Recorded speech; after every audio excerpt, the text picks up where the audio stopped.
Fala pessoal, tudo bem com vocês? Espero que vocês sejam bem, felizes, contentes, com saúde. Tá começando mais uma aulinha aqui sobre o livro do Dalgarron, do resumo por capítulo. E essa aqui é a aula sobre linguagem e alterações. A gente vai fazer um resuminho sobre o que fala nesse capítulo. Capítulo muito interessante, que ele vai começando fazendo as definições básicas, né? Depois vai falar um pouco das funções da linguagem, as alterações patológicas da linguagem. Aí vai ser um blocão que a gente vai falar muito sobre isso. Depois, essas alterações em específico em cada transtorno, né? Então, tipo, na esquizofrenia, como é que funciona, nas demências, no autismo, na depressão, mania, transtorno de personalidade. E também sempre com a semiotécnica, ou seja, como é que eu consigo investigar isso na prática, né? No consultório, essas alterações de linguagem. Beleza?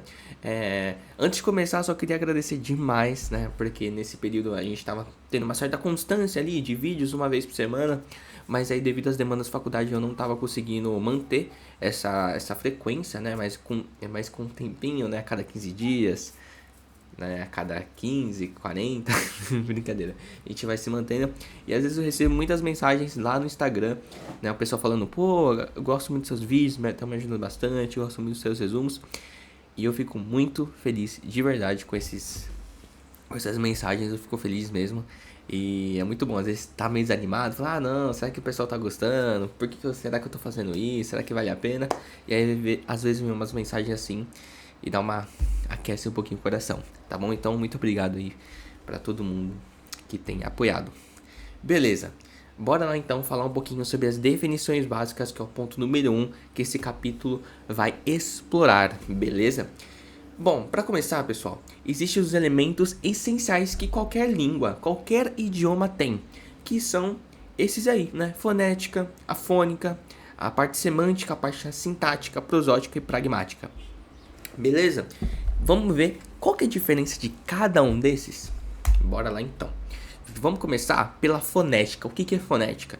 Fonética, toda vez que você vê esse termo, ela se relaciona com a ideia de sons produzidos, sons transmitidos e também os sons recebidos pela linguagem humana. Aí você pode dividir um pouco. Você tem a fonética articulatória, que seria a produção do som, né? E também você tem a fonética acústica, que seria essa transmissão desse som. Então eu consigo produzir, né, por meio das cordas vocais e tudo mais.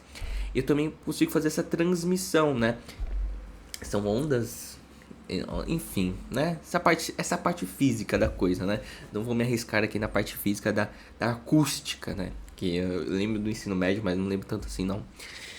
E é muito interessante, porque a gente já começa aí pensando na psicopatologia, porque muitas vezes a pessoa ela tem uma alteração nessa parte articulatória. Às vezes uma língua presa, às vezes uma questão aqui na garganta, uma questão até na respiração, de ela não conseguir produzir esse som. Beleza? Você também tem a fonética perceptiva, que seria a percepção pelo sistema auditivo e neurosensorial.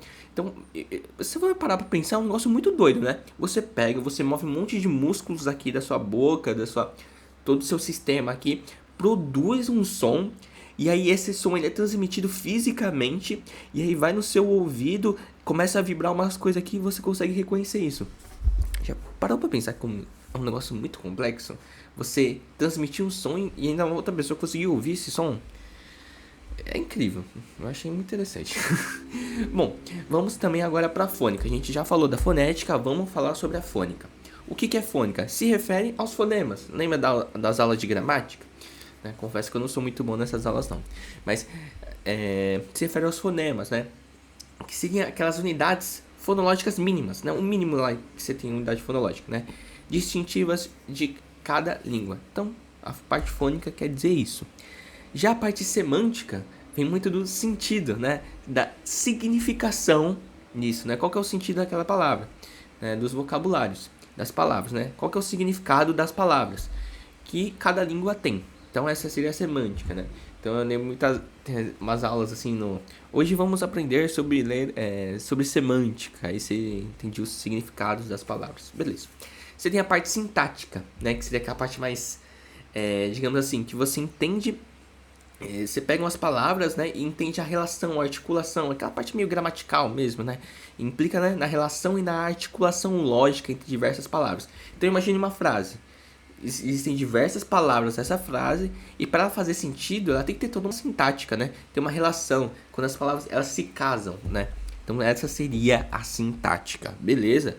Agora vamos para prosódia. Prosódia é algo muito interessante, a gente vai ver muito na psicopatologia, que seria a entonação de fala, né? Que é essencial para eu saber a transmissão e o reconhecimento das emoções.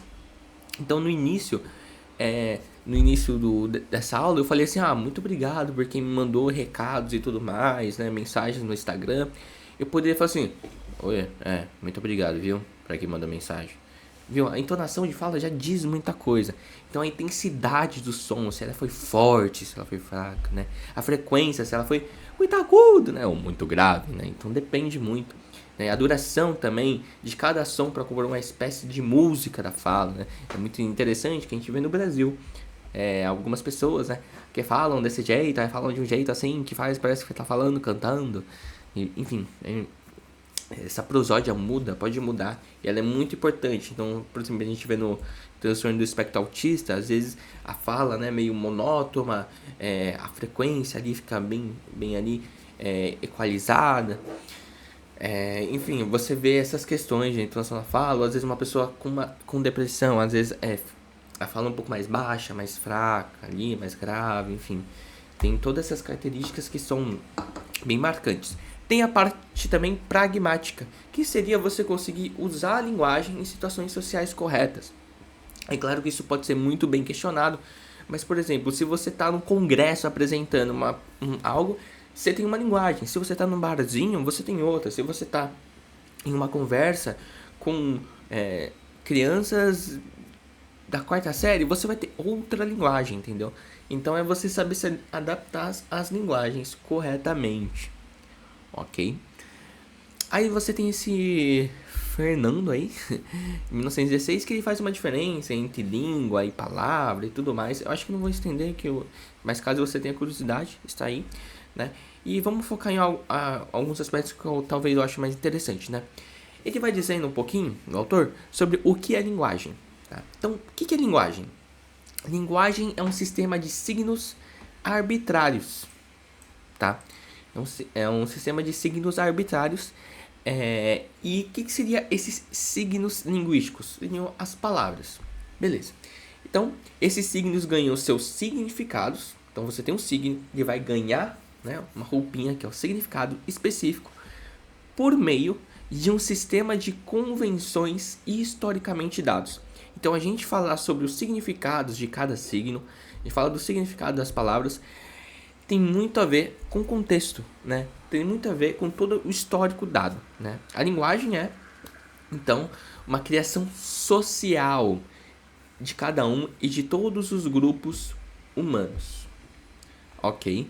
Então, acho que é muito interessante isso, né? Essa inter-relação entre o nosso contexto, todo o histórico que existe e a linguagem, né? E o significado dessas palavras, tá? E a gente tem um autor. Quem gosta de linguagem, estudar um pouco mais essa questão da linguagem, provavelmente vai se deparar com Chomsky. Espero que esteja falando certamente. Chomsky. O que ele vai dizer? Assim, uma das ideias dele é o seguinte, que os seres humanos são geneticamente programados para falar. Então a gente já nasceu ali feito para falar, para utilizar a linguagem, né? E aí, partindo dessa ideia que nós somos programados para falar, existem certas unidades fonológicas, sintáticas, semânticas, que é universal. Então, é meio que algo que todo mundo tem. Como se fosse uma gramática universal. Uma organização da linguagem universal, né? Então, o que ele diz assim, ó? Que ele usa esse termo de universais substantivos, né? Que seriam categorias sintáticas como substantivo, verbo, tempo passado, e componentes do significado de palavras como masculino ou objeto físico pertencem ao conjunto fixos de elementos segundo os quais se pode escrever uma estrutura sintática e semântica em todas as línguas. Então ele acredita muito nessa questão universal da linguagem, tá bom? E aí ele vai colocar um ponto muito interessante, que às vezes é um objeto de pesquisa, né? Quando se fala dessa questão mais evolutiva, que um aspecto essencial da linguagem humana. Qual que é um aspecto essencial, né? Que você vê em vários momentos do ser humano. É a criatividade. Muito interessante isso, né? Muitas pesquisas também vão falar sobre essa criatividade, né? As pessoas produzem, enunciam e entendem frases novas a partir de princípios sistemáticos e regras gramaticais. Então, às vezes, a pessoa nunca viu aquela palavra na vida, a pessoa nunca viu aquela frase na vida. Porém, a partir de alguns princípios que ela tem, ela já consegue ali, né, reconhecer. Isso é muito interessante. E isso se deve ao que? A criatividade. Ok? Beleza? Tranquilo? Esse aqui é o tópico 1 de algumas definições básicas. E vamos aí para o tópico 2, que é as funções da linguagem. E vai fazer vocês lembrarem da época do ensino médio. Não sei se vocês tiveram essa matéria, porque essa foi uma matéria que me fez... eu tive bastante contato por causa do Enem, né? Que cobrava isso aí. Bora lá então. É o seguinte, a gente tem a função referencial ou função cognitiva. Todas essas funções eu utilizo como referência o Roman Jakobson, de 1970, que é o seguinte: toda vez que eu falar para você sobre a função referencial, ela foca essencialmente na informação. Então, assim, o que predomina essa... a dicção hoje já tá ruim. É o que predomina nessa função referencial, conseguir designar, né, objeto, pessoas, situações, ações, né, que atribui ali significações para ela, né. E essa linguagem na sua tarefa básica de representar e transmitir uma realidade. Então, essa função referencial, né, de transmitir a realidade. Beleza. Aí você tem outras funções, tipo assim, a função emotiva ou expressiva, que como o nome já diz, né, emotiva, né, que seria para expressar os estados emocionais. E você pode utilizar alguns recursos, tipo as interjeições, tipo, nossa, ai, entendeu? Olha só minha atuação. Então essas são formas de expressar emoções. As interjeições, pode fazer esse diálogo. Tranquilo? Aí você também tem a função conativa ou apelativa, né? Que tem essa intenção ali, intencional, de conseguir te persuadir, te influenciar, né? Então, você pode até... O mais simples, né? Que é o de vendedor, o cara lá tentando, olha, compre esse produto, que sei lá o que, essa garrafinha muito boa, enfim.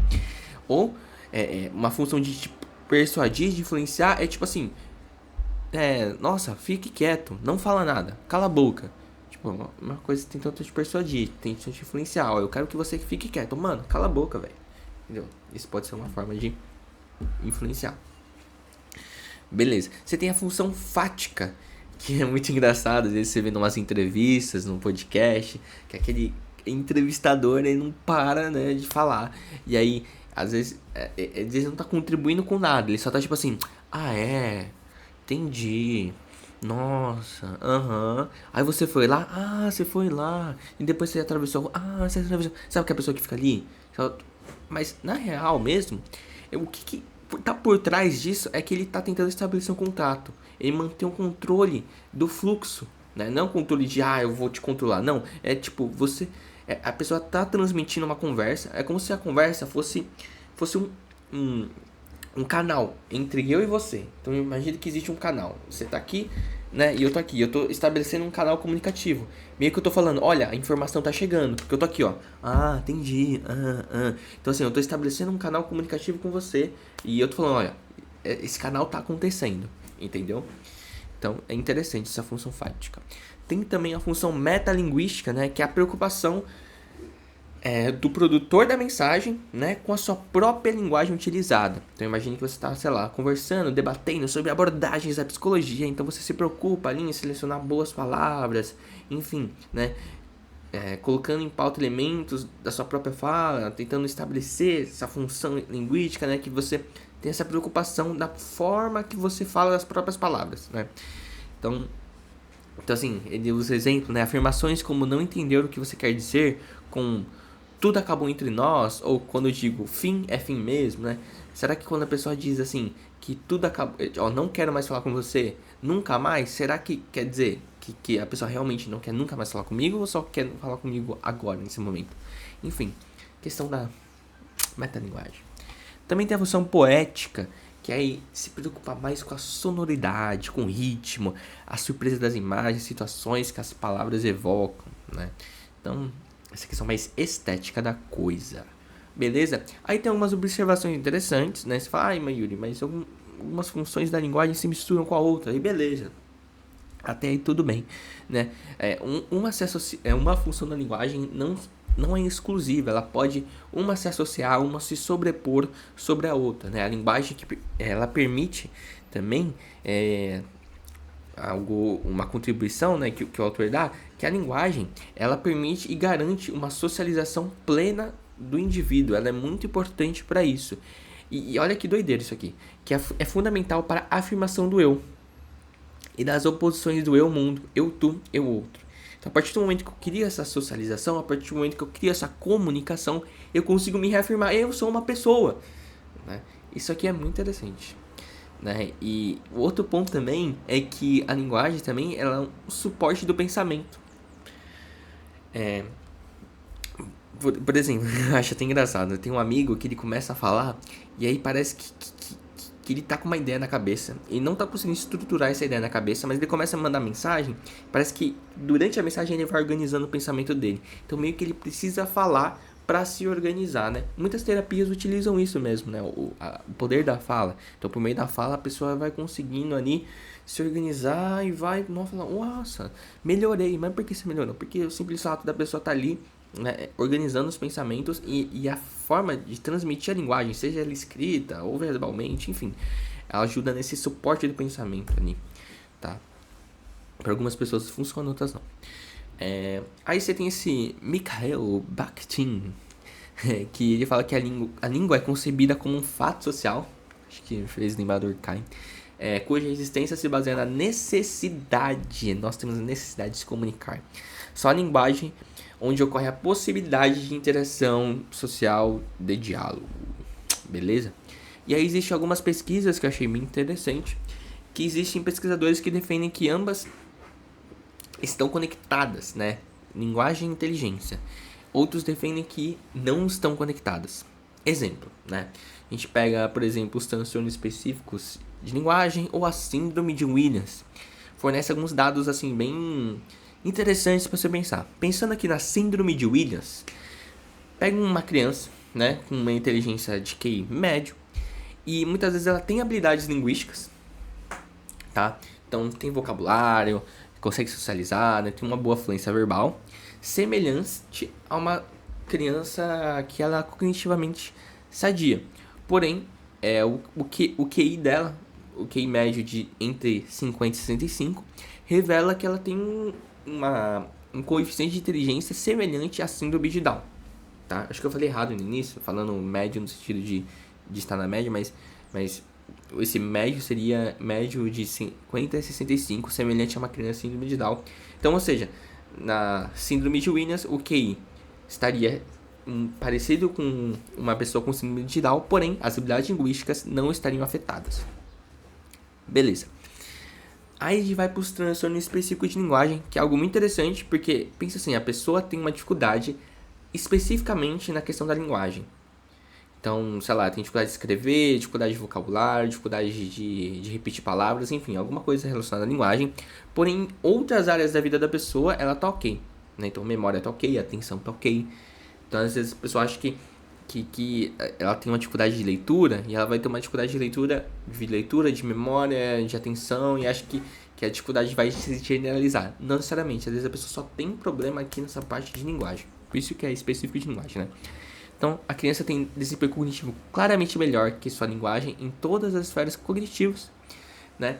E aí, a inteligência, a pessoa pode ter dificuldade na linguagem, mas a inteligência não foi influenciada. E o que isso aponta? Que tem uma certa independência, tanto cognitiva como neurofuncional, entre o domínio da linguagem e os domínios cognitivos que são comumente associados à inteligência e também ao pensamento. Beleza, tranquilo? Gente, agora a gente vai falar um pouquinho das alterações patológicas que a gente encontra na linguagem, né? Primeiramente, a gente vai falar um pouquinho das alterações de linguagem secundárias à disfunção ou lesão neuronal identificadas. Então, assim, normalmente elas ocorrem geralmente associadas, essas alterações, né, a acidentes vasculares cerebrais, então é algo bem orgânico, né, tumores que ela tem no cérebro, um trauma crânioencefálico. Na maioria dos casos, essas lesões ocorrem no hemisfério esquerdo, né, nas regiões conhecidas como áreas cerebrais da linguagem, tá? Que a gente já vai ver um pouquinho sobre isso. E é comum, né, que os déficits orgânicos da linguagem venham acompanhados por hemiparesias, que seria uma paralisia em determinado lado do corpo, né? Então, assim, se a pessoa tem uma alteração aqui no lado esquerdo, pode ser que ela desenvolveu uma alteração no corpo no lado direito, tá? Lembrando que é meio cruzado, assim, os negócios lá do cérebro. E vamos conversar um pouquinho sobre a linguagem e o cérebro, né? A linguagem é concebida como localizada e lateralizada no hemisfério esquerdo do cérebro. Então você tem uma maior preponderância do lado esquerdo, né? Eu acho que na câmera tá aparecendo direito, então é aqui. Enfim, você entendeu, né? Seu lado esquerdo. E a gente precisa conhecer 3 componentes muito interessantes, né? Porque não tem como a gente falar de linguagem e não falar desses 3, que é a área de Broca, a área de Wernicke e o que conecta todos os dois ali, que é o fascículo arqueado, beleza? A área de Broca, enfim, a área de Broca, ele está muito ligada à produção da linguagem, né? São áreas dos lobos frontais inferiores e posteriores. Então essa área aqui, ó, tá vendo? Aqui mais ou menos está na região, né, no lobo frontal inferior, né, e posterior, tá? Então aqui a área de Broca, vocês estão vendo? Espero que sim. Beleza? Também a gente tem a área de Wernicke, que olha só, está responsável pela compreensão da linguagem. Se por um lado você tem a de produção, outro você tem a de compreensão. Faz sentido, né, estar em um lugar diferente, porque uma coisa são coisas bem complexas, produzir e compreender a linguagem, beleza? Tranquilo? A história do Broca é muito interessante também, se vocês quiserem depois dar uma pesquisada. E aí, né, tem um fascículo que faz uma conexão com a área de Broca e a área do inferior esquerdo, né?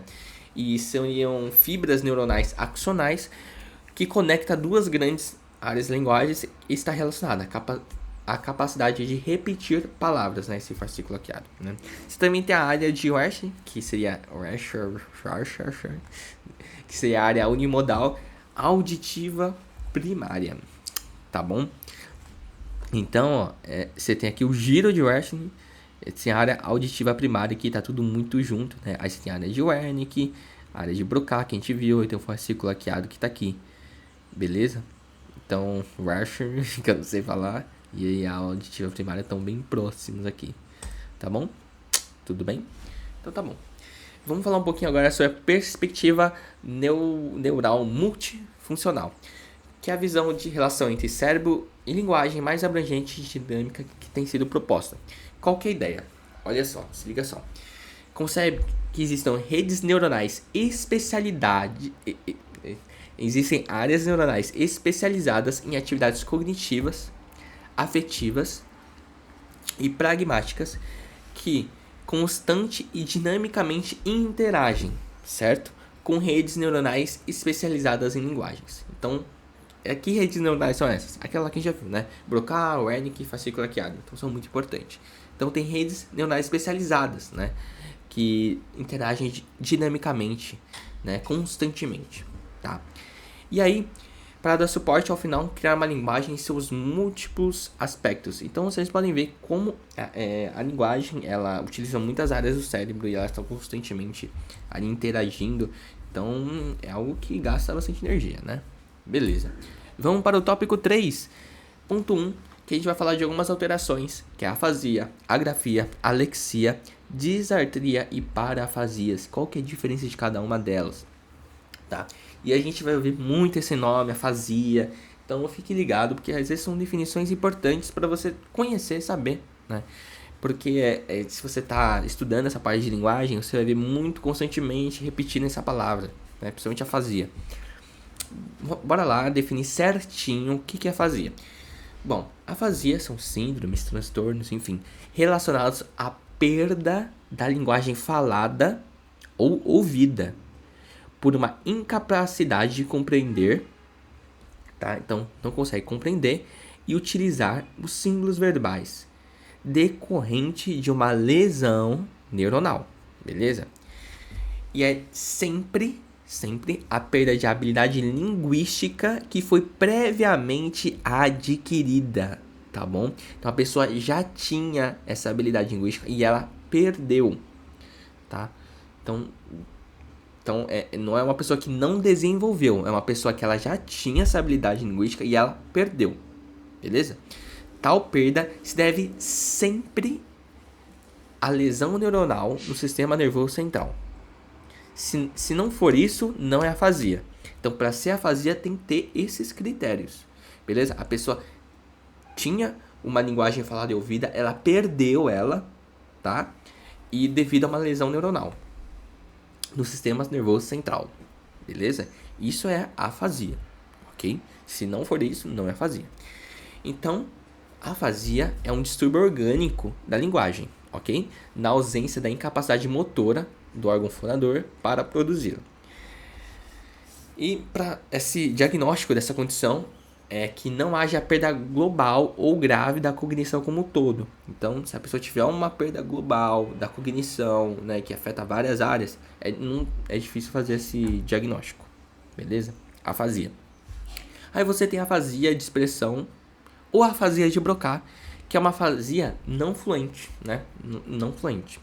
O indivíduo, apesar de ter esse órgão fonador preservado, ele não consegue falar, ou fala com uma dificuldade, né, muito monótona, enfim, né? Seus processamentos são curtos, com uma latência aumentada, então a distância, né, de tempo de uma palavra para outra é muito grande, então a latência é aumentada, tá? Esse é o contorno meio melancólico. Beleza. E o paciente tem grande dificuldade de produzir, né, a linguagem, às vezes não consegue mesmo, está impossibilidade de produzir linguagem, né? E a compreensão da linguagem fica preservada. Olha só que interessante. A questão é exatamente na produção. Na compreensão, tá ok, tá bom? Afasia de Broca. E por que ela ocorre? Como a gente fala que é afasia, se é afasia é algo orgânico. Então ocorre por lesões, muitas vezes vascular, na área de Broca, ok? Beleza, afasia, deu para entender, né? E pode também ser observado agramatismos, ou seja, o indivíduo fala sem poder observar as preposições e os tempos verbais. Então ela fala, gostar água, ou ela fala, eu quero isso. Então essa dificuldade, esse agramatismo. Lembrando que a afasia, a pessoa já tinha uma habilidade, ela perdeu ela. Então a pessoa conseguia falar, eu quero isso, né? Ela conseguia falar antes, eu quero isso. Agora ela fala, eu quero isso, né? Esse é agramatismo. Beleza? Afasia, tá tranquilo? Eu conversando com a câmera, não tem ninguém pra... Enfim. Afasia agora na compreensão. Ou afasia nessa área de Wernicke, né? Que seria consistente na afasia fluente.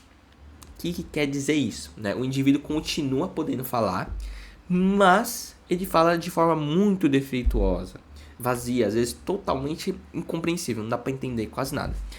Então assim, ele não consegue, olha só que interessante, compreender a linguagem, tanto falada, tanto escrita, e tem dificuldades para repetir.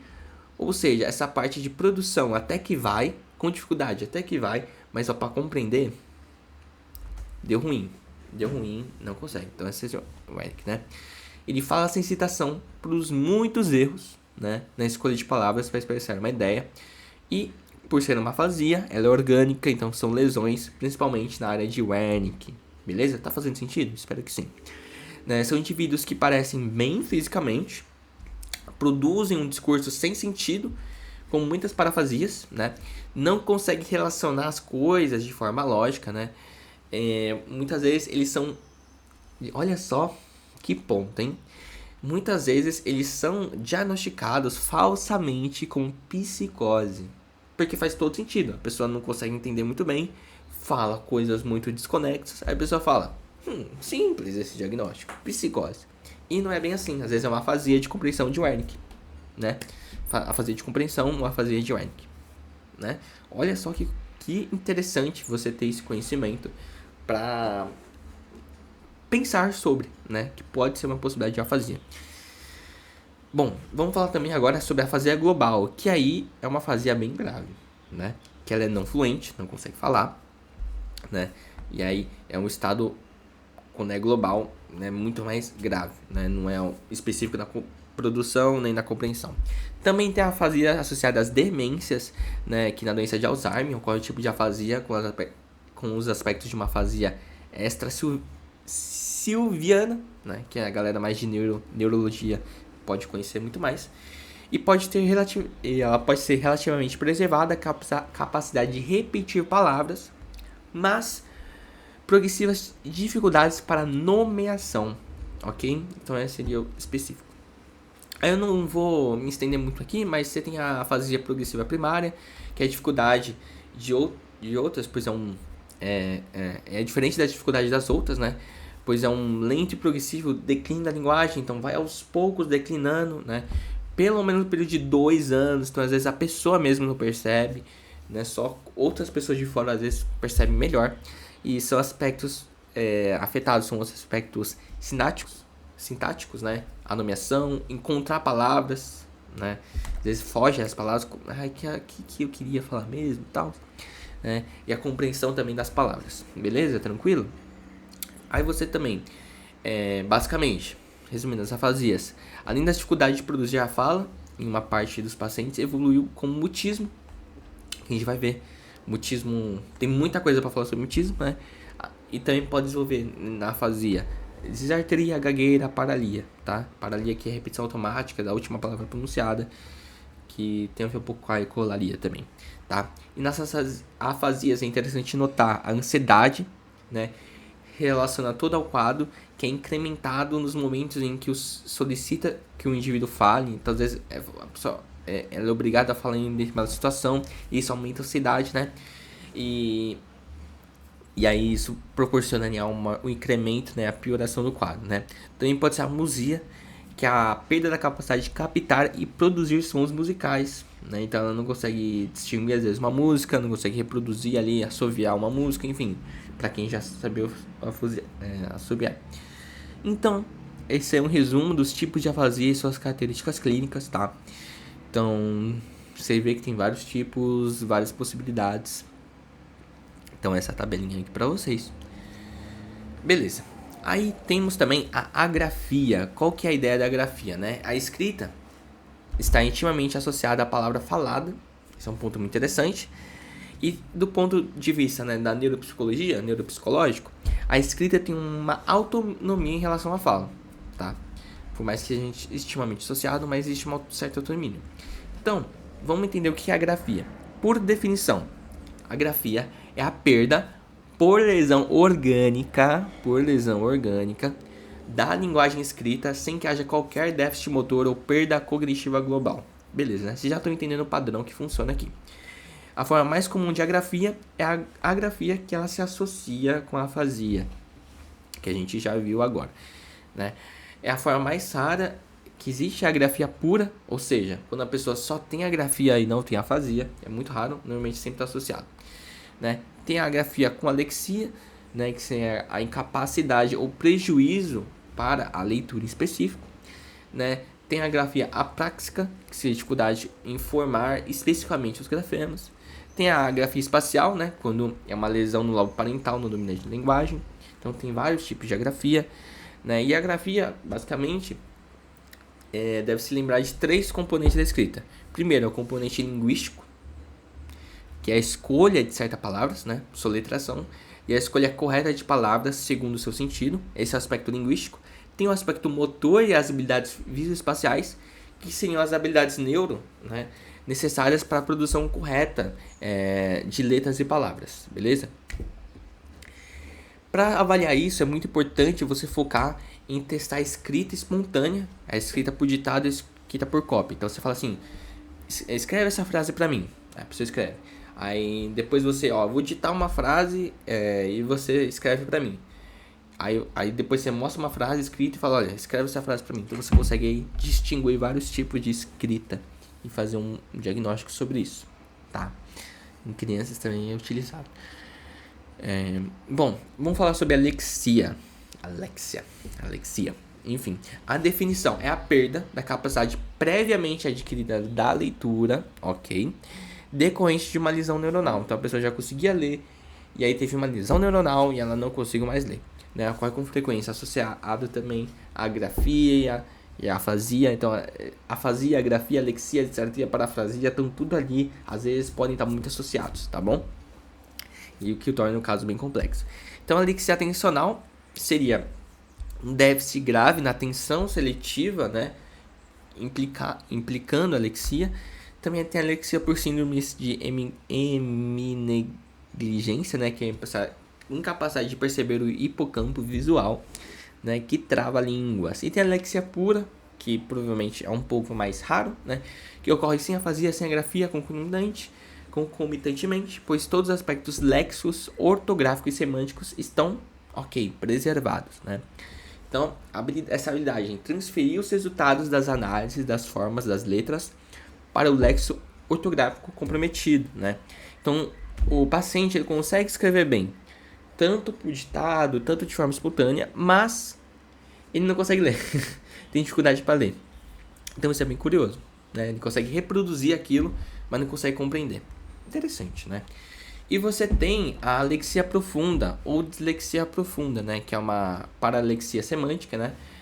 A palavra é visual, fonologicamente percebida de forma correta, ela consegue ver ali, mas o significado é modificado. É interessante isso aqui, né? Exemplo. Eu dou a palavra quente, tá escrito aqui, quente, e ele lê frio. Eu escrevo a palavra gato, ele lê animal, né? Eu escrevo perna, ele lê braço, entendeu? O significado modifica. É interessante, né? Isso, bem interessante. Você tem também a alexia, que ela é mais voltada para o Alzheimer, né? Que é um prejuízo no processo semântico, né? Do significado das palavras, então, semântico. E o paciente consegue ler palavras reais ou irreais, mas tem dificuldade para compreender esses significados de cada palavra.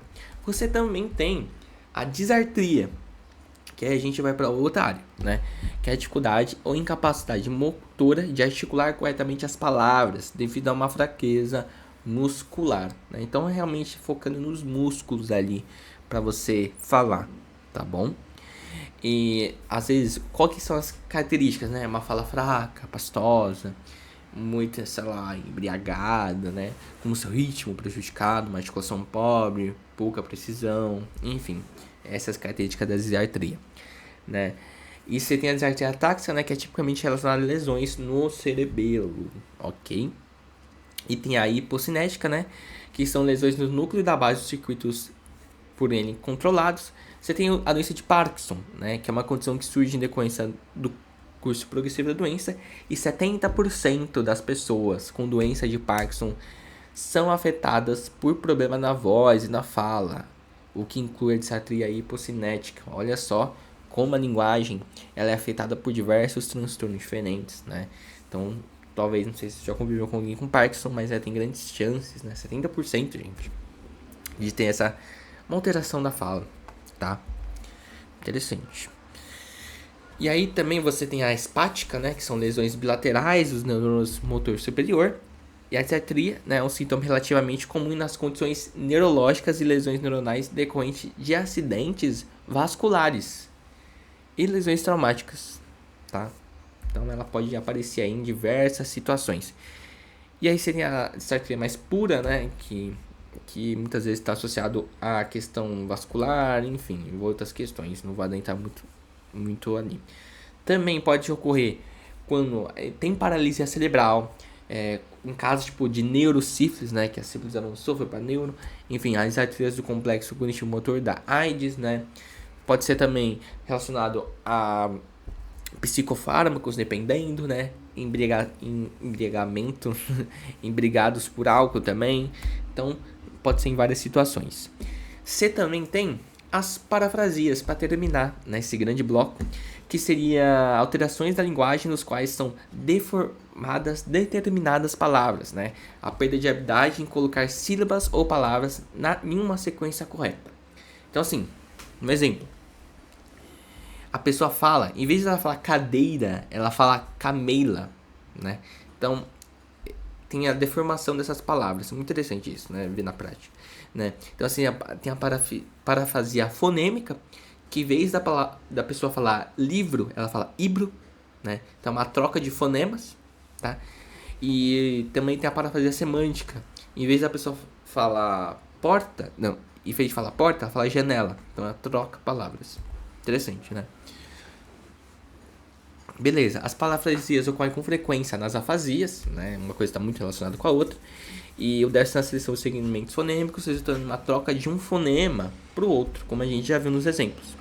Né? As parafrasias fonêmicas e semânticas, muitas vezes ela pode estar no início de uma síndrome de demência, ok? Também pode acontecer na doença de Alzheimer, né? Em caso da esquizofrenia, foi encontrado mais o processo semântico, então ela está presente em muitos transtornos, ok? Vamos conhecer um pouquinho então, né, dessa semiotécnica, como que a gente avalia, como a gente investiga isso na prática, né? Bora lá então conhecer um pouco mais. Então, galera, é o seguinte, a semiotécnica simplificada da afasia é o seguinte: primeiro você observa inicialmente como é a fala espontânea do paciente. Então, assim, você consegue estabelecer um contato verbal, ok, né? A fala dele é fluente ou é meio reduzida, como está o ponto de vista gramatical, né? Tem riqueza no conhecimento de linguagem. Verifica também a adaptação dos termos e ideias, das orações incompreensíveis.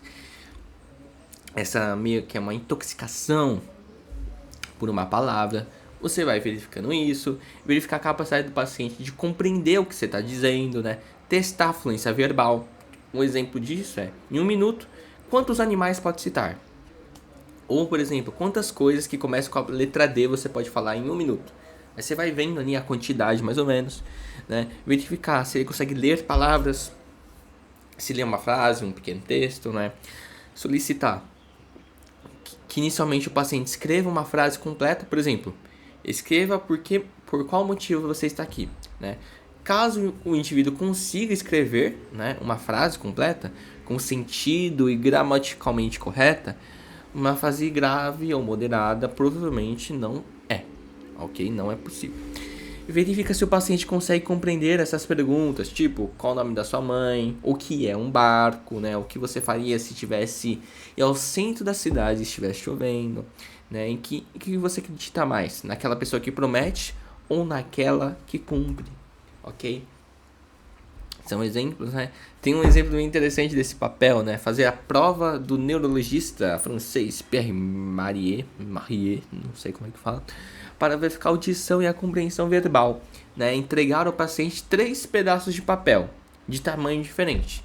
Aí você fala assim, né? Pede para ele entregar o papel grande para você, guardar o médio no bolso e jogar o pequeno no chão.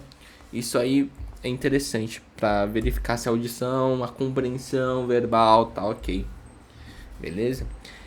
Solicitar e seguir que repita: casa, lápis, Pindamonhangaba, Rio Capiberibe, e pedir que repita: o Rio Amazonas cruza com uma floresta enorme e úmida, e o jogador de futebol ganha muito dinheiro, mas leva muitos chutes, né, para ver se a repetição tá boa. Testar a fluência verbal, né? Pedir para o paciente citar o maior número de animais em 1 minuto. Ou como teste alternativo, diga o maior número de palavras, que começa com a letra M, né? Já dei esse exemplo, né? Normal, pelo menos de 12 a 13 animais ou palavras em 1 minuto. Por fim, isso depende muito da idade, escolaridade, enfim, depende bastante de vários critérios também. Né? Alguns testes psicológicos utilizam esse teste também, mas eles te dão parâmetros, né, psicométricos diferentes. Enfim, por fim, solicitar que seu paciente leia palavras e frases, pois a leitura em voz alta indica a presença ou a ausência de uma cegueira verbal, ok? Beleza. Vamos falar agora de um tema que são as alterações de linguagem associadas a estados, condições ou transtornos psicopatológicos, em específico a dislexia, né? Dislexia que é algo também que pode aparecer bastante se caso você for mais da clínica da neuropsicologia, trabalhar com crianças, enfim. Bora. Definição de dislexia é a disfunção no aprendizagem da leitura, havendo dificuldades em graus variáveis, certo? Então tem níveis, em identificar a correspondência entre os símbolos da escrita e os fonemas, entre símbolos e fonemas, assim como transformar signos escritos em signos verbais, ok? Essa disfunção, tá? Correspondência entre símbolos de escrita e fonemas, transformar signos escritos em signos verbais, tá?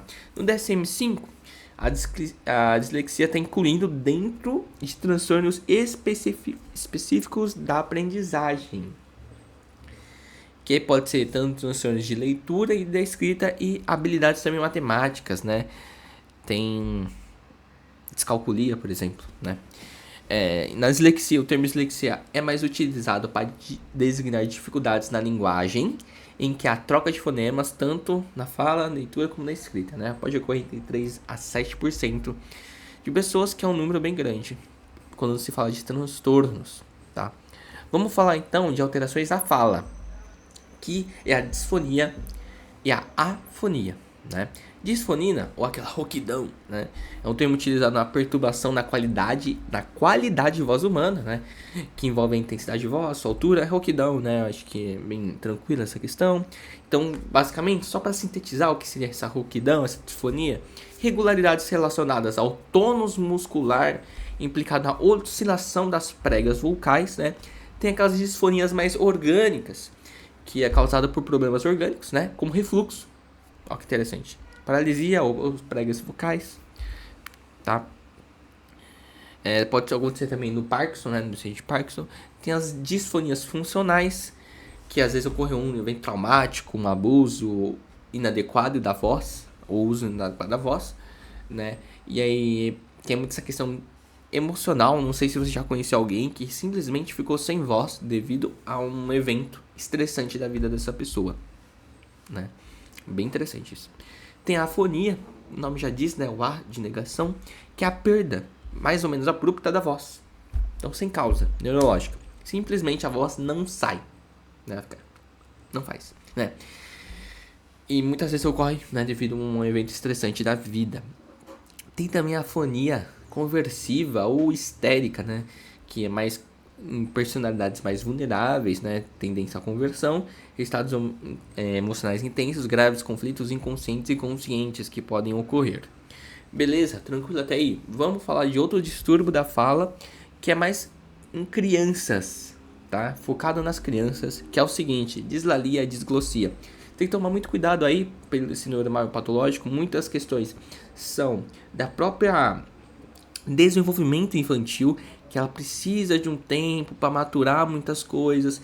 Então, às vezes, a criança ainda ela tá aprendendo a falar, aprendendo um monte de coisa, e é muito complicado a gente ditar o que é o normal e o patológico, tá? Mas tem umas questões que são muito evidentes que já existe ali alguma certa psicopatologia, principalmente porque na idade da pessoa, na escolaridade, na idade de escolaridade, não está muito condizente com a média das crianças daquela população que a pessoa vive, ok? Então, voltando aqui, né? A diferenciação entre transtornos fonológicos, atraso de fala e transtornos motores é particularmente um pouco difícil para a gente definir, tá? Então, já deixo bem claro isso aí. Vamos falar o que é dislalia. O que é dislalia? Quando eu falo dislalia, eu estou me referindo a alterações da fala, speech disorder, que resultam numa deformação da omissão ou da substituição de fonemas, ok? Não tem alterações neurológicas. Muito importante isso. Não tem nenhuma alteração neurológica, tá? Identificado nos movimentos dos músculos, beleza? A dislalia, a gente tem um tipo, né, que é a dislalia fisiológica, que é empregado para crianças pequenas, sadias, cuja maturidade do aparelho fonoarticulatório ainda não foi atingida, tá? Então não é patológico, que é normal. Não está desenvolvido ainda as questões da criança, então provavelmente ela vai ter alterações na fala, que é tranquilo, normal. Porém, Tem outros tipos de dislalia que podem não ser tão interessantes assim. Temos a dislalia audiogênica, que vem muito do áudio, né? Decorrente de problemas na audição que impede a criança de aprender a imitar sons da língua. Então, às vezes, a criança não tem dificuldade na questão da linguagem, mas muitas vezes é uma alteração auditiva. Ela não está conseguindo ouvir direito, por isso que ela não reproduz adequadamente. Tem a dislalia funcional, que apesar de estar desenvolvido o aparelho fonoarticulatório, trata-se de algo patológico, mas sem substrato orgânico do aparelho fonador. Tem a dislalia orgânica ou a disglossia, que é realmente problemas orgânicos, estruturais ou funcionais no órgão da fala ou no aparelho fonador. Quando eu falo aparelhos da fala, né, eu tô falando da língua, lábios, arcada dentária, mandíbula, abóbada, né, palatina. Tem a questão da língua mesmo, né, que é o lingual, que são alterações na língua. Já parou para pensar, se a língua não funciona direito, você não consegue falar direito as palavras. Tem os fonemas, fricativos, tipo v, z, z, z, né? Que muitas vezes, se a pessoa tiver uma língua presa ou uma língua solta, vai ter dificuldade. Tem as diglossias labiais do lábio, tem a dental, né, a mandibular, a palatal, né, da abóbora palatina, tem a nasal, que isso vai influenciar também. Olha só quantas coisas, né? Normalmente, são relativamente comum até os 5 anos de idade, tá? Isso tem que ver muito com os fonoaudiólogos, neuropediatras e otorrinolaringologistas, tá bom? Beleza? Tranquilo? Vamos agora falar sobre gagueira, que é um transtorno da fluência da fala, ok? Gagueira. O que é importante saber sobre a gagueira? A gagueira, segundo o DSM-5, é um transtorno de comunicação, mais especificamente da fluência normal e do padrão temporal da fala, né? Tem uma perturbação da fluência verbal, uma descontinuidade do fluxo da fala, repetição de som e sílabas, tá? E o que é fluência da fala? Implica o quê? Né? Toda vez que eu falo influência da fala, eu estou falando de uma fala contínua, suave, que não tem uma interrupção abrupta, ok? Isso que é uma fala fluente, né? E a gagueira tem bastante influência, né, da dificuldade na fluência da fala, beleza? Um ponto importante que a gente tem que falar na gagueira é as circunlocuções, que é evitar certas sílabas ou palavras que ocorrem quando ele vai falar, porque ele tem essa questão da repetição, né? Muitas vezes é composto por repetições de sílabas ou, além das circunlocuções, tem também as repetições de sílabas ou de palavras monossilábicas. Por exemplo, a pessoa fala, você me ajuda? Ou eu não vou lá? Então, essa repetição, né? E interessante, quanto mais ansioso e tenso o paciente fica, mais se acentua a gagueira e isso vira um ciclo vicioso, ok? Tranquilo? Pode também ter trepidação da fala, né? A pessoa revela evidente esforço e acaba dizendo de forma expulsiva, extremamente rápida, né? Blá, blá. Tenta falar rápido, né? Para não repetir. Isso pode acontecer, né? A pessoa fala muito rápido, apressadamente. Beleza. Vamos falar de alterações da linguagem em crianças, em específico. A linguagem, né, implica na compreensão do processo de produção dos meios linguísticos de comunicação com o mundo. É muito importante para a constituição do sujeito maduro. Então, né, aquela questão, né, do eu se reconhecer no eu do outro, enfim. É interessante a gente levar sempre em conta a faixa etária e a inteligência da criança quando for pensar nessas alterações de linguagem, né? Cerca de 7% das crianças na vida escolar pode apresentar um transtorno de linguagem, né? E 2,3% tem problemas de linguagem decorrentes de transtornos globais do desenvolvimento, tipo autismo. E muitas vezes, por mais curioso que pareça, é mais comum acontecer em meninos, tá bom? Os transtornos da linguagem, né? Tem dificuldades na aquisição e no uso de linguagem em suas várias modalidades, seja em escrita, falada, em libras, né? Devido a déficit na produção e na compreensão. Então pode ser déficit na produção, déficit na compreensão ou déficit nos dois, né? Pode haver também comum vocabulário reduzido para a idade estrutura das fases dessa criança são limitadas, tem um prejuízo no discurso em termos de unir frases, de conversas, usar esse vocabulário adequadamente de acordo com o discurso, né? O atraso da linguagem expressiva pode ocorrer sem respectivo atraso do desenvolvimento da linguagem compreensiva. Então, a parte expressiva e a parte compreensiva não necessariamente podem estar ligadas, mas é com frequência que a compreensão e a expressão estejam caminhando juntas. Se uma tá ruim, a outra vai estar ruim também. Ou se uma tá boa, a outra vai estar boa também. É comum, mas não necessariamente, tá? É mais comum, né, caso tenha um que é mais comum, né, que é a questão da expressiva, né? Você compreender até que vai, mas às vezes, muitas vezes o problema tá na hora da pessoa se expressar, né? Beleza. De modo geral, crianças com déficit de linguagem compreendem mais, né, a fala dos outros do que conseguem produzir sua própria fala. Esse é o ponto muito interessante. Os problemas no desenvolvimento adequado da linguagem podem incluir dificuldades gramaticais, são sintáticas, com palavras e vocabulários, né, são semânticas, né, com regras ou sistema de produção sonora da fala, tipo transtornos fonológicos, com significado de unidade de palavras morfológicas, tá? Os transtornos na fala se caracterizam por dificuldades persistentes na produção da fala, né, que interferem na inteligibilidade na produção e comunicação. Muitas vezes se associa a paralisia cerebral, enfim, várias outras questões psicopatológicas, tá? Aí também você tem pode aparecer muito nas crianças a gagueira, né, que é a fluência normal da fala. Também acho que acredito que esse é um panorama bem geral para crianças que o autor da Dalga Rondo falou, beleza? Agora a gente vai falar sobre acelerações psicopatológicas da linguagem, mais observadas em adultos, né? Que são a logorreia, taquifasia e a loquacidade, ok? Então, é muito interessante observar o seguinte, que na logorreia você tem a taquifasia, que é produção aumentada e acelerada da linguagem verbal.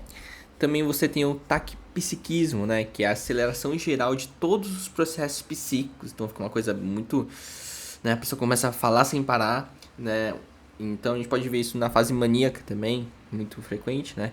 Que a pessoa pode dizer o seguinte: querem que eu fale menos, mas eu não consigo mesmo. Tem uma coisa dentro de mim que não me deixa parar de falar. Então pode aparecer essa frase.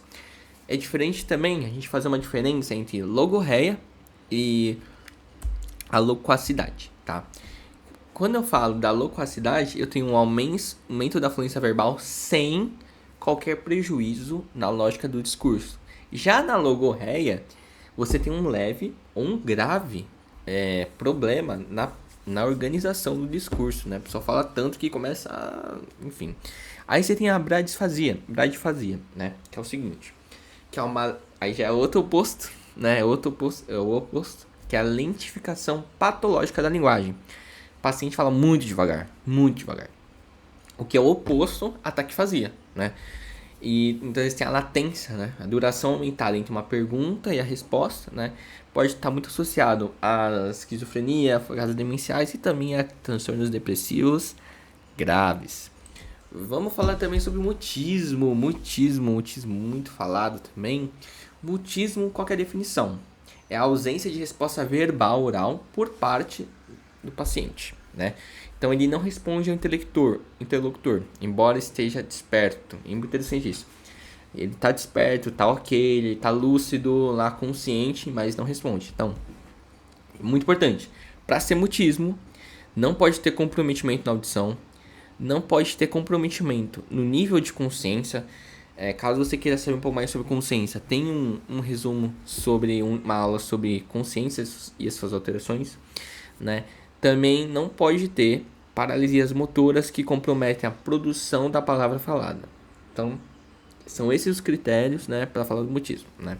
Também é importante falar que existe o negativismo verbal, que é a tendência automática a se opor de forma ativa ou passiva às solicitações de pessoas de um conselho de respostas ou produção verbal. Então é interessante diferenciar quando é um mutismo, mesmo quando a pessoa simplesmente não quer te responder, né? Então não há desejo, motivação, drive ou intenção de se comunicar com interlocutores por outras vias de comunicação.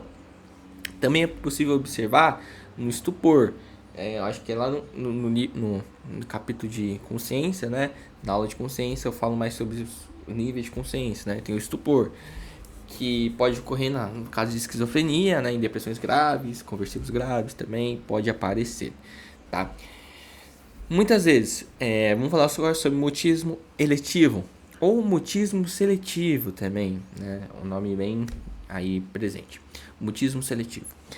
Muitas vezes está relacionado à ansiedade social intensa. Então, e aí o que acontece? Tem ausência de fala em contextos específicos, tá? Tipo, na igreja, na escola, no grupo de amigos. Então, a pessoa tem ausência de fala, tá? Nos quais é socialmente esperado que a criança fale. Então, tem alguns locais que é interessante que a criança fale, que normalmente as crianças falam e essa criança não fala, né?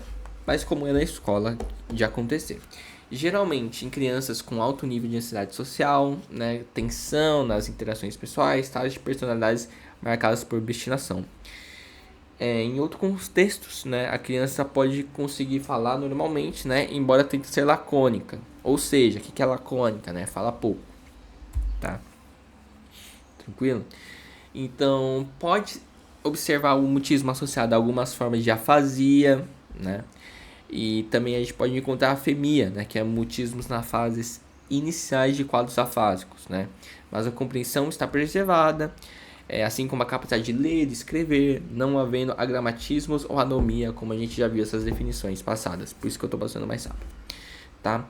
Também tem os mutismos com bases neurobiológicas, tá? Então,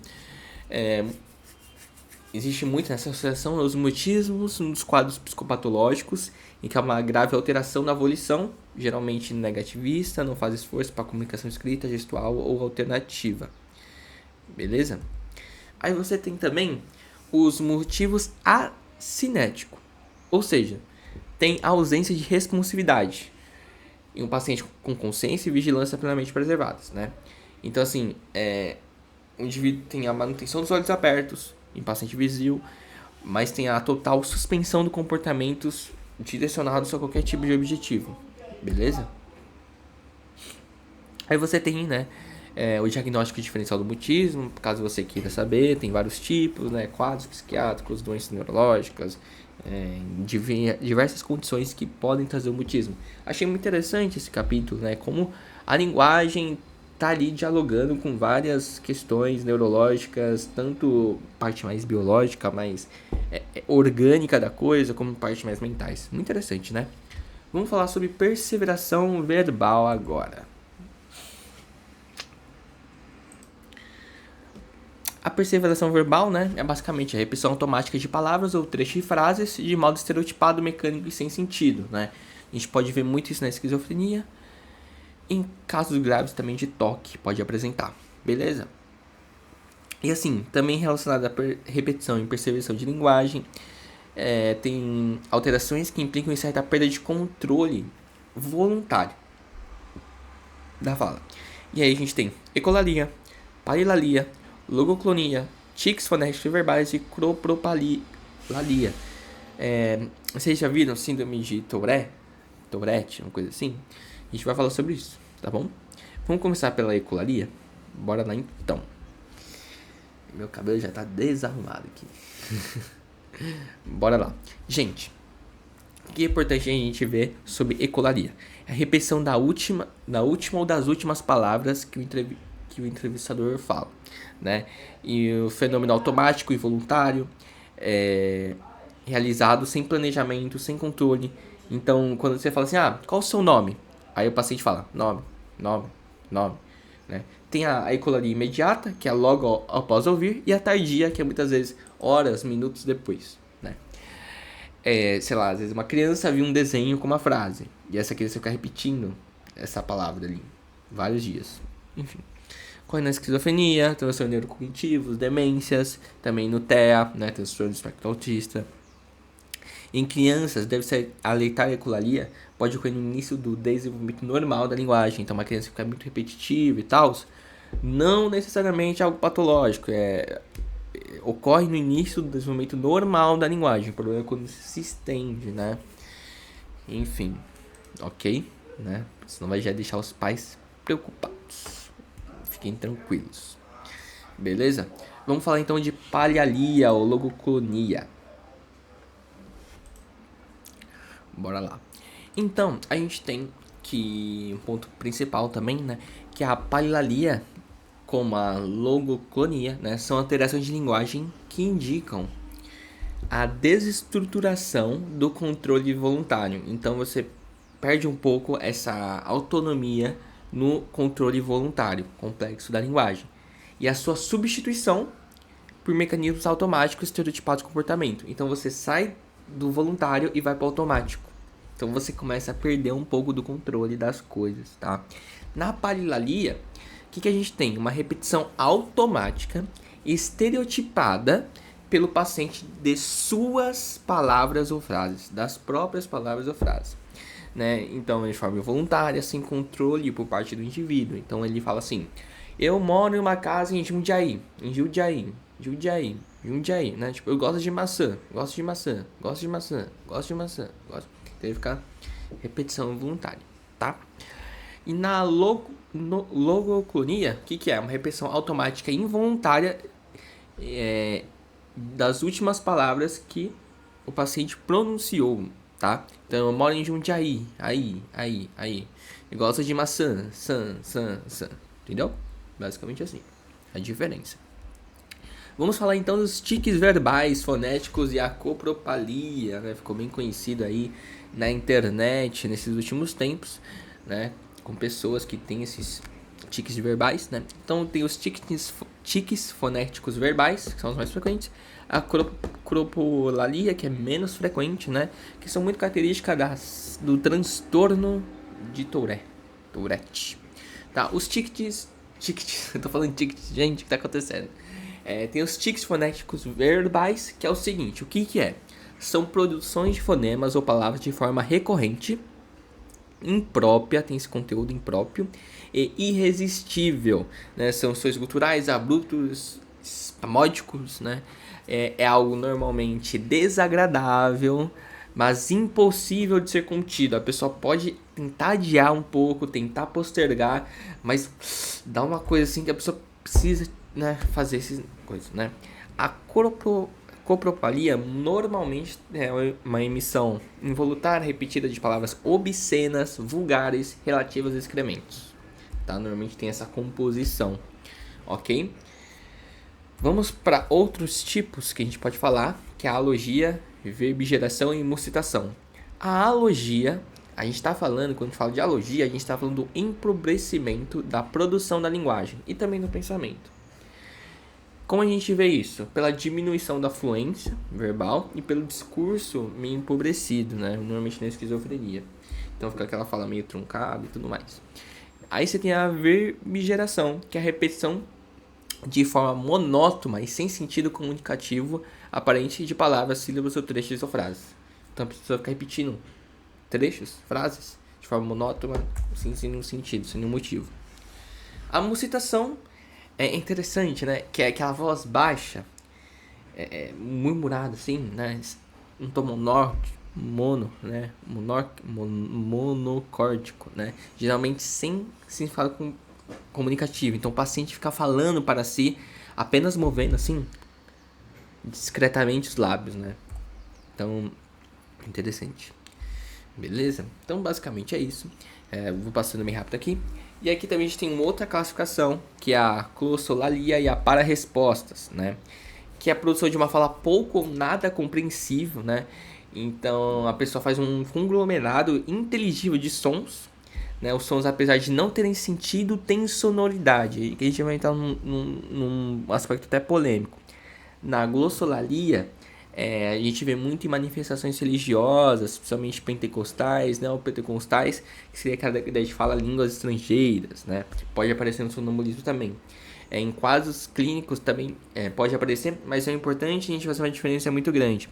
Quando é uma manifestação religiosa, uma manifestação ali que tem um contexto inserido, né, faz sentido naquela população, naquela cultura, naquela religião, isso não é patológico, isso não é uma alteração ali, é um transtorno mental, não é, né? A gente fala quando é um transtorno mental, quando ali tá fugindo do contexto de uma pessoa ali que realmente, por exemplo, na esquizofrenia, na epilepsia, ela fala em línguas assim que não tem um contexto, não tá no contexto que está planejado, tá? Então esse é um ponto muito interessante a gente colocar. Tem as para-respostas também, que quando, por exemplo, você questiona um determinado assunto por um paciente, olha só que interessante. O paciente responde algo com inflexão verbal de uma resposta, como se estivesse respondendo de fato uma pergunta. O que é isso? Vou fazer um exemplo que deixa muito mais simples, né? Você pergunta para a pessoa, onde você mora? Aí a pessoa fala, o dia tá muito quente. Aí você fica, né? Então essa desassociação.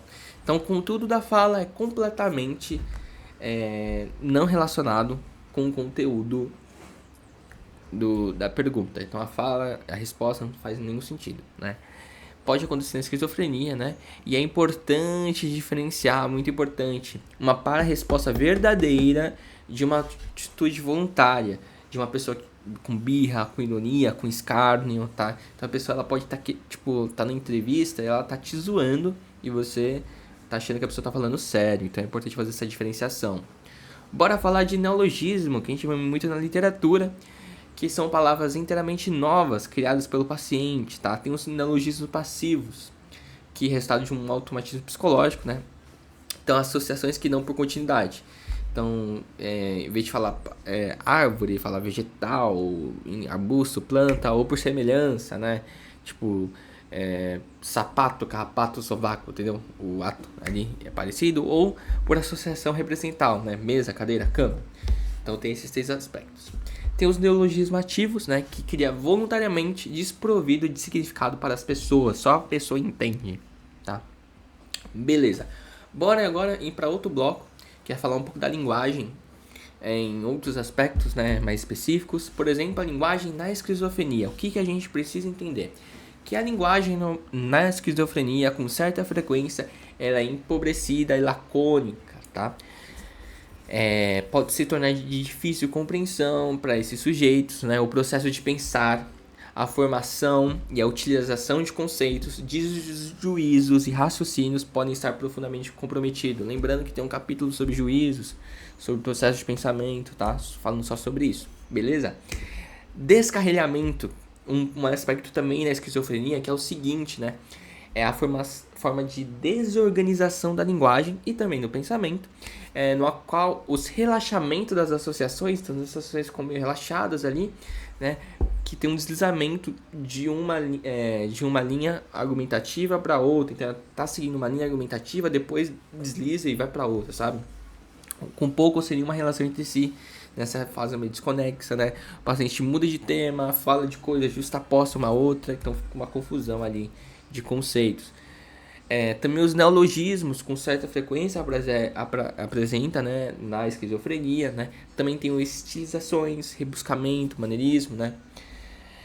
Pode adotar posturas e funcionamentos rígidos, estereotipados, perdendo a adequação e a flexibilidade, perdendo essa questão de conseguir se adaptar a cada situação, né, cada contexto cultural, então ela age de formas que não são condizentes.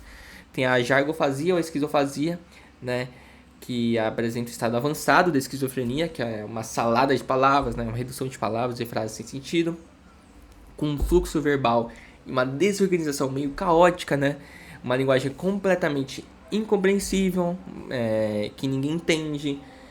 Também tem a criptolalia, né, no caso da linguagem falada, e tem a criptografia, no sentido da escrita, também pode apresentar. Beleza? Bora lá então. Seguinte. Vamos começar falando sobre DA, demência de Alzheimer, né? No início, pode-se encontrar algumas alterações muito características, tá? Como a dificuldade de encontrar palavras. Então, a pessoa fica falando e ela parece que ela não consegue achar a palavra certa para falar tal coisa. Então, fica, tentando associar outras palavras, né? Essa disfunção na linguagem pode ser um marcador da perda de memória semântica, né? No sentido das palavras, né? Memória semântica primária. enquanto as outras funções cognitivas se mantêm íntegras, né? Mas essa questão da memória semântica primária está alterada, beleza? E aí vamos dividir aqui. Na fase inicial, o que a gente pode ver? Usar termos inespecíficos, né? Tipo, em vez de falar, o prédio, ela vai falar, a prefeitura. Ou o hospital, o homem, né? Em vez de pedreiro, o médico, enfim. Usar termos inespecíficos, né? Também responde a perguntas de modo inespecífico, né? Tipo, onde fica a clínica? Ela fala, fica aqui, né? Em vez de falar, fica aqui no centro da cidade, sei lá o que, né? Onde você mora? Fala, eu moro ali, ó, ali atrás, ali, eu moro mais pra lá, sabe? Em termos inespecíficos, tá? E normalmente essa dificuldade, ela fica cada vez mais presente, né? Os pensamentos também, dificuldade crescente em expressar os pensamentos também apresenta, tá? Aí já chegando mais ou menos na fase intermediária, a gente tem também chega uma afasia nominal, né? Que é déficit em nomear objetos, figuras apresentadas pelo paciente. Também podemos ver prejuízos na fluência semântica e categorial, por exemplo, gerar nome de animais, né? Ele apresenta de forma mais preponderante, né, do que a fluência fonêmica fonológica, né? Quer dizer, então a pessoa ela tem dificuldade, por exemplo, em falar categorias e tudo mais, gerar nome de animais. Porém, se você falar, dizer palavras que começam com a letra D, M, ela talvez apresente menos dificuldade. Então é algo interessante, né, que a gente pode ver. Na fase avançada, o que a gente pode encontrar no Alzheimer, né? Pode haver uma perda completa da capacidade de produzir ou utilizar qualquer linguagem verbal. Beleza? Aí nós temos alterações da linguagem em outras demências sem ser um Alzheimer, né? E aí a gente tem a demência frontotemporal, que eu não vou adentrar tanto assim. Então, você tem esses vários tipos, tá? Então eu vou deixar aqui para vocês lerem, senão a aula vai ficar muito longa, né? Então, tipo assim, da demência semântica, né? Perda do significado das palavras, discurso fluente mais vazio, né? Parafrasias semânticas, enfim, tem todas essas características. Fiz essa tabelinha aí para ficar um pouco mais simples, né? Tem demência vascular também, enfim, que tem esses dois tipos de demência vascular, a de Cobb-Gillier, de Parkinson, que você pode apresentar algumas características aí, tá?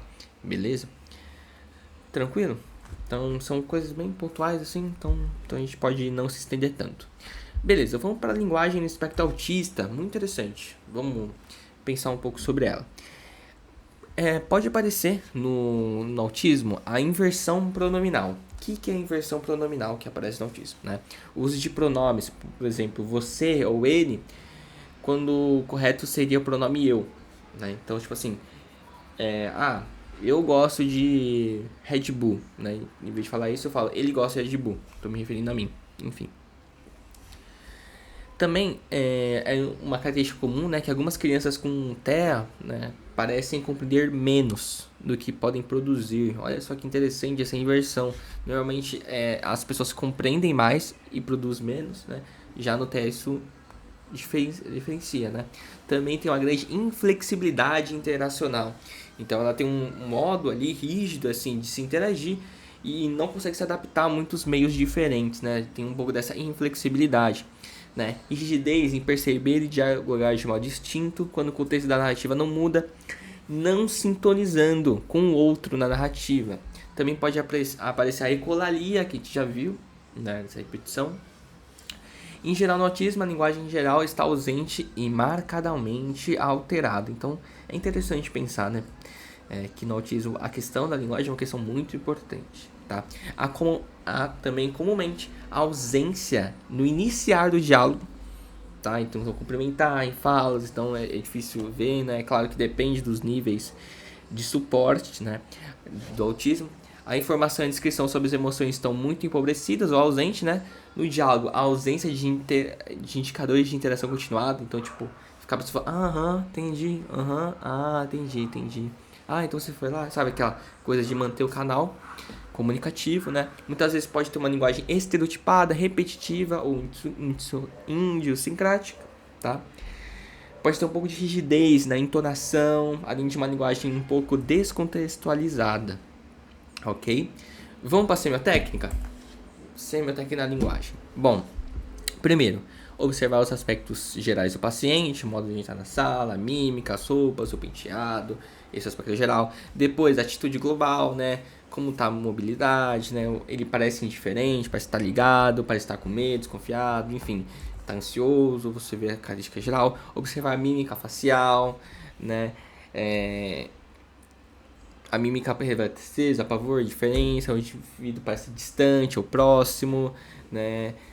E tá indiferente ao meio, são características para ver. Tônus muscular, se tá hipertrofia ou hipotonia generalizada, né? O paciente também recusa se alimentar ou não. Verificar se o paciente aceita se comunicar por escrito ou por gestos, né? Você vai testando isso.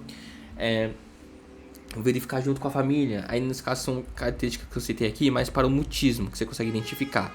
Né? Então, verificar com a família, ver se tem boas fontes de informação, que às vezes a pessoa vê de forma distorcida, enfim. Mas o meio externo também pode contribuir muito, como também pode atrapalhar, sempre lembre-se disso. Também você pode fazer o exame neurológico, né? Se há sudorese, seborreica, não sei como fala. Se o paciente está com febre, desidratado, enfim, aspectos primitivos, normalmente na neurologia usa mais isso, né? Também, na semiotécnica simplificada da linguagem, olhar a produção da linguagem, né? Como é a fala do paciente, ele fala de forma espontânea ou apenas quando é solicitado, né? Caso não fale, é possível notar se recusa ou é incapaz de falar, né? A fala é lenta, a fala é rápida, percebe a fala como incompreensível, inibida ou interceptada, né? A qualidade da linguagem, as respostas que ele dá, o seu discurso, né? A fluência, a gramática na hora de conjugar os verbos, enfim, toda na estrutura sintática. Então você as palavras que ele utiliza, os vocabulários, né? Os neologismos, se tem mutação, verbigeração, todos aqueles critérios que a gente vê pode ser muito importante levar em conta, tá? E para finalizar quase 1h30 de aula, vamos entender um pouquinho da linguagem e outros transtornos mentais. E aí é uma revisão bem rapidamente, vou ser muito sintético. Bom, o que a gente tem que ter? Vamos lá, TDAH. É claro que pode aparecer, não são todos os casos, né? Sempre aquela flexibilidade, mas é comum também o TDAH. Linguagem com muitos saltos, né? Pula de um interlocutor para outro, não parece que escuta o que o outro está falando, pode ter fala mais rápida, menos pausas do que o comum, fala demais, pode invadir a fala do outro, dispara respostas antes da formulação de a pergunta ser determinada, tá? Você tem a depressão, que às vezes é um discurso mais lento, com pausas mais longas do que o habitual, uma quantidade geral de fala pode estar diminuída, né, fala menos, né, muitas vezes o conteúdo é de inutilidade, de culpa, a entonação pode ser muito plana ali, sem muito ascendente, descendente, muito plana ali, monótona. Na mania, pode ser que utilize aí o oposto, né, poucas palavras negativas, atributos muito positivos, epítetos, né, algo sensacional, né? Voz alta, fala muito, às vezes interrompe a pessoa e fica ali, né? Muito expansivo. Que as características da mania, tá? Eu só dei um zoom aí pra ficar melhor. Aí também os transtornos de personalidade. Na esquizotípica, né? Uma fala meio idiosincrática, então conteúdo incomum, bizarro. Um discurso um tanto digressivo, meio vago. Na personalidade dependente, um diálogo que tenta promover a sua atenção, sua aprovação, evita negativas à fala dos outros. No obsessivo compulsivo, aquela linguagem mais controlada, rígida, formal, né? Um discurso pode parecer lento, com uma preocupação exacerbada numa lógica, né? Vocabulário neutro, sem termos emocionais, né? O neutro no sentido de não ter muita emoção, é muito, né, frio, talvez. Essa característica. Já no narcisista, pode uma linguagem muito mais egocentralizada, né, de egocentrismo, né, com mais pronomes na primeira pessoa e menos palavras referentes aos outros. Pode ignorar sentimentos, ideias alheias. Já na histriônica e também na borderline, né, um excesso de emotividade em sua fala, né, muitas palavras tipo amar, odiar, adorar, eu odeio essa pessoa, eu amo essa pessoa, em verbos em relação a atributos de emoção, tipo, eu fiquei horrorizado, aquela coisa muito carga emocional na fala, né? Então pode usar muito termos aditivos, né, de reforçador, tipo, muito, demais, realmente, incrível, né? Entonação exagerada e também reforçadora pode ser uma característica da Strionical Boarding também, ok? E, ufa, fechamos por aqui. Espero que você tenha gostado. Lembrando que no link da descrição, né, algumas pessoas sempre perguntam aqui, no link da descrição tem um link para um grupo no Telegram, que nesse grupo do Telegram eu coloco o resumo escrito da aula. Então algumas pessoas me pedem slide ou perguntam onde está o resumo, tá lá nesse grupo no Telegram. É interessante no grupo do Telegram, por quê? Porque o grupo do Telegram, você entra no grupo, você tem acesso a todo o histórico de conversas, né? E é no grupo, então você tem, tá todos os resumos lá, né, organizado, então em ordem cronológica. E fica mais fácil, né? Fica mais fácil, às vezes alguém comenta alguma coisa embaixo, o comentário ele enfim, ele não fica aparecendo, né? Mas tem como você comentar, e aí às vezes eu respondo ali, tá? Então eu acho mais interessante, uma proposta mais interessante, tá bom? Muito obrigado pra você que já assistiu, que você tá aqui. E a gente se vê no próximo capítulo, que a gente vai começar em outra sessão, né? A gente já encerrou funções psíquicas aqui, as primárias, eu acho, e depois a gente vai para funções psíquicas mais complexas. Então, fechamos um ciclo novamente, tá bom? Então a gente se vê, muito obrigado e até a próxima.